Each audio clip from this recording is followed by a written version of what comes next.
ክፍል 67 ላይ ኤፍራታ ገኒ እናቷ መሆኗን አውቃለች። እኛም አይተናል። እናም ናታንን ስትጮህበትም ነበረ። አንተ ራስ ወዳድ ነህ፣ እንዴት ነው እናቴ እንደሆነች እያወቅ ገኒ እናቴ እንደሆነች ዳግም ደግሞ ወንድሜ እንደሆነ እያወቅ ለምንድን ነው ዝም ያልከኝ? አንተ ራስ ወዳድ ነህ።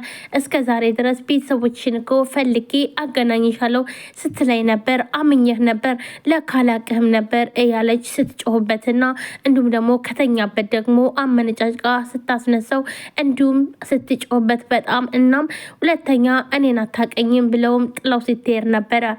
ነገር ግን ያ ሁሉ ነገር ናታን በህልሙ ነበር ማለት ነው ሆኖ ወይም ደግሞ እየነገራት ማለትም አውቃ አልነበረም ማለት ነው። እናም በህልሙ ነበር ማለት ነው። በጣም ነበር የደነገጠው። እፉዬ እባክሽን ጥለሽኝ አትሂጂ፣ እባክሽን ጥለሽኝ አትሂጂ እያለ በዛ ሰዓት ነበር ከእንቅልፉ ወይም ደግሞ ከቅዠቱ የነቀው ማለት ነው። እናም ላበላ ሆኗል። ቤዛም አብረው ነበረች እና ቤዛ እንዴ ምን ሆነ ነው ትለዋለች ማለት ነው። ምክንያቱም እንዴት ነው እንደዚህ ላበላ ቢሆንኩ አይ ደህና ነኝ፣ የሆነ በጣም ደስ የማይል ህልም ነበረ ይላታል ማለት ነው። እንጂ ታዲያ ምን አይነት ታዲያ ለህልም ነው እንደዚህ ሆንከው ትላል። አይ በቃ ምናምን ብሎ ጥሏት ይሄዳል ማለት ነው።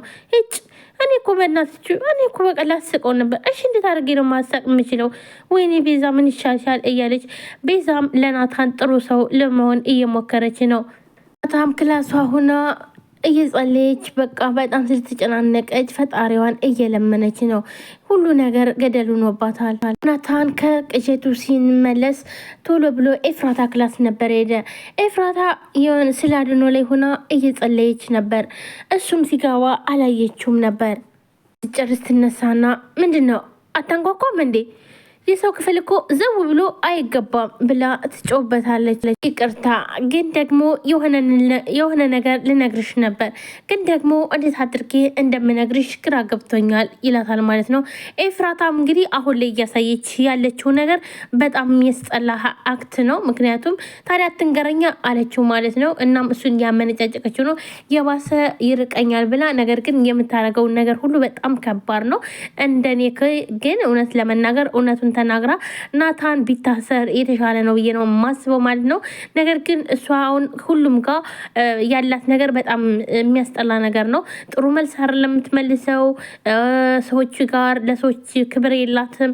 በቃ ብዙ ነገር የምትናገረው ብቻ ድሮ ኤፍራታ ምንድና እንደምናቃት አይደለችም ማለት ነው። እና ሁሉም ደግሞ እንደራቃት ነው እንግዲህ ለገኒ ነገረቻት ማለት ነው። ምክንያቱም ገኒ እባክሽን ልጄ ምንድን ነው እንሹ ንገሪኝ እስኪ ትላለች ማለት ነው። እናም ያፌትን እንደምታገባ ለገኒ ትነግራታለች ማለት ነው። ምን ማለት ነው ልጄ? ቆይ በምን አስፈራቶች ነው? ምን አድርጎች ነው? ንገሪኝ። እኔ ሁሉን ነገር እኔ ይኸውልሽ እስከ መጨረሻ ህይወቴንም ቢሆን መስዋዕትነት አድርጌ እኔ ነፃ አወጣሻለሁ፣ ገድየውም ቢሆን እኔ ራሴም እሞታለሁ ትላለች ማለት ነው። ገኒ ይኸውልሽ ገኒዬ ይሄን ነገር ምንም ነገር ታረጊ አልፈልግም። በቃ ያፌትን አግብቼ ደስተኛና የተደላደለ ህይወት መኖር እፈልጋለሁ። ስለዚህ ተይኝ። አሁን አንቺ ከቻልሽ ከጎኔ የሆነሽ ሌሎች ሁሉም ያፌትን በማግባቴ በጣም ስለተናደዱብኝ፣ ስለዚህ ከጎኔ እንድትሆኝ ነው የምፈልገው። እናም አንድ ሳምንት ነው የቀረኝ። ስለዚህ ሳምንት እሑድ ነው ሰርጋችን ትላታለች ማለት ነው።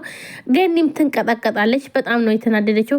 እናም ከቻልሽ ከጎኔ ወይ ምንም እንኳን ጽዮን ያለችኝ ነገር ቢያጠራጥረኝም ማለት እንግዲህ ውድ ቤተሰቦቼ ጽዮን ያለችኝ ነገር ቢያጠራጥረኝም ያለችበት ምክንያት ምንድን ነው? ጽዮን እናትሽ ነች ገኒ፣ ለምንድን ነው የቤት ሰራተኛ ስለሆነች አፍረሽባት ነው ወይ ብላትም ነበር ከዚህም በፊት። እናም በሱም ራሱ የተጠራጠረች ነበር ማለት ነው። ስለዚህ ብላ እንደዛ ትላታለች ማለት ነው። ናታንን ታዲያ አትንገረኛ ግን እኮ ቆይ አንተ ቆይ ግን እንድትወይ ነግሬ ነበር፣ ግን አንተ ግን ልትወኝ አልቻልክም። ለምንድን ነው ግን ማተወይ ብላ ትጮህበታለች። ሽኔፉ አንድ አድምጪኝ፣ ምን ያክል እንኳን ጭንቀት ውስጥ እንዳለው አታይሽም ብሎ ናታንም በጣም እያዝንባታል።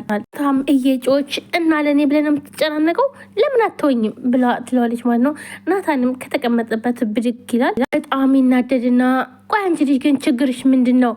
ተወይ ማለት ጨንቆኛል ከማለት ጋር ምን ያገናኘዋል ብሎ በጣም ይጮሃል ማለት ነው። እንልሽ ነው እንዴ? ይኸውልሽ እኔ እኮ አልፈልግህም ያን ጭራቅ ነው የማፈቅረው ስትይኝ እኮ መታገል አቅቶኝ አይደለም፣ ለፍቅሬ ብዬ ነው እንጂ አንቺ ደስተኛ እንድትሆኝ ብዬ እንጂ እኔ እሱ ጋር መታገል አቅቶኝ አይደለም። ነው የሚመስልሽ? አይደለም፣ መታገል ያቀተኝ ከአንቺ ጋር ነው። ምክንያቱም የሚሸነፍበትን ትግል መጀመር አልፈልግም። ኤፉ እኔ አንቺ ስትደሰች ሳይሽ ይበቃኛል። ሀዘንም ሆነ ደስታ የሚወሰነው በአንቺ ውስጥ ነው ሲላተኝ ኤፍራታን ብድግ አድርጋ እንድጸጸት ነው እንዴ እንደዚህ የምታደርገኝ? እንደዚህ የምትናገረው እንድጸጸት ፈልገ ነው? ቻለው እንጂ እኮ አልገፈሁም። ስታየኝ እንዳትጎዳ ብዬ ቀድሜ ነግሬያለሁ።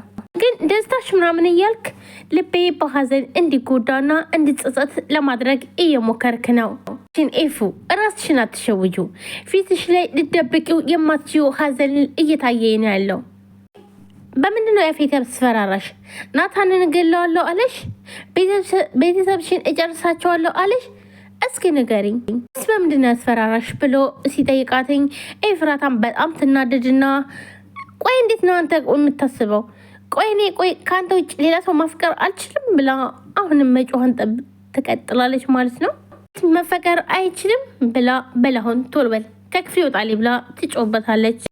እኔ ከወጣ በኋላ ተለቅሽ እማላይሽ መሰለሽ? ፊትሽን አዙረሽ እኮ እኔ ከወጣ በኋላ እያለቀሽ ነው